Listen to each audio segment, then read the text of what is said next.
चलिए आज रुख करते हैं 16वीं सदी के एक महान कवि सूरदास की बहुत ही प्यारी कविता की तरफ। इसमें एक नटखट बच्चे और उसकी माँ के बीच की एक बड़ी ही सीधी साधी लेकिन दिल छू लेने वाली कहानी है। तो कहानी कुछ यूं शुरू होती है। मामला है घर से गायब हुए माखन का, और शक के घेरे में हैं नन्हे कृष्ण, जिनसे उनकी माँ यशोदा सवाल जवाब कर रही हैं। तो ये कहानी एक मजेदार घरेलू झगड़े की तरह है, जहां सारा इल्जाम कृष्ण पर है कि उन्होंने घर का माखन चुरा के खा लिया है। और यहीं से शुरू होता है कृष्ण का अपना बचाव।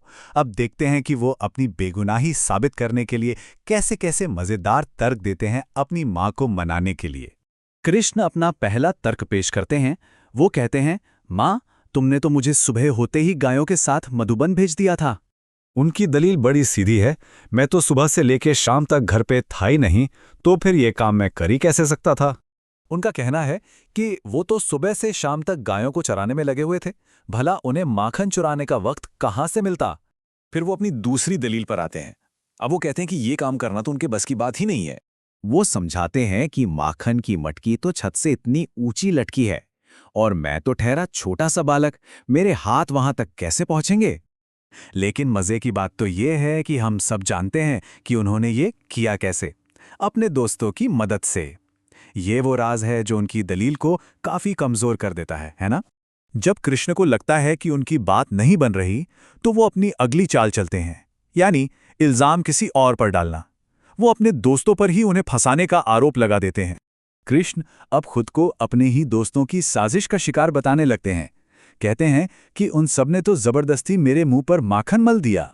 और अब आता है उनका सबसे बड़ा दांव।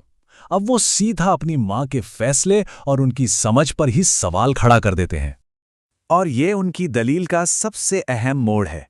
अब वो अपनी सफाई देने के बजाय सीधा अपनी माँ के प्यार पर ही सवाल उठा रहे हैं। कहते हैं कि माँ, तुम तो कितनी भोली हो जो गैरों की बातों में आ गई। तो अब कहानी उस मोड़ पर पहुंचती है जहां सबूतों से ज्यादा भावनाओं का मोल है। देखते हैं मां का फैसला क्या होता है। और फैसला शब्दों से नहीं सुनाया जाता। यशोदा बस मुस्कुराती हैं और कृष्ण को उठाकर गले से लगा लेती हैं। तो क्या यशोदा उनकी दलीलों से मान गईं? नहीं, असल में वो तो कृष्ण की मासूमियत और अपने प्यार के आगे पिघल गईं। इससे पता चलता है कि माँ बेटे का ये रिश्ता किसी भी गलती से कहीं कहीं ज्यादा बड़ा है। तो ये खूबसूरत कहानी हमें दी किसने? चलिए अब उस महान कलाकार के बारे में थोड़ा जानते हैं जिन्होंने इस सीन को हमेशा के लिए अमर कर दिया। इनका नाम है सूरदास। 15वीं-16वीं सदी के एक महान कवि जो ब्रज भाषा में लिखते थे।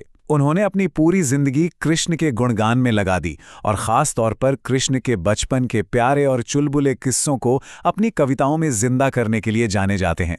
सूरदास जिस परंपरा से आते हैं उसे भक्ति काव्य कहते हैं।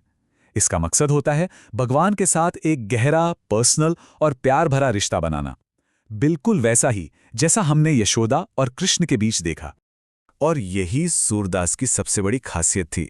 उन्होंने भगवान की पूजा को एक बहुत ही अपनेपन वाले प्यार भरे रिश्ते में बदल दिया, जहां भगवान एक नटखट बच्चा हो सकता है और भक्त एक प्यार करने वाली माँ।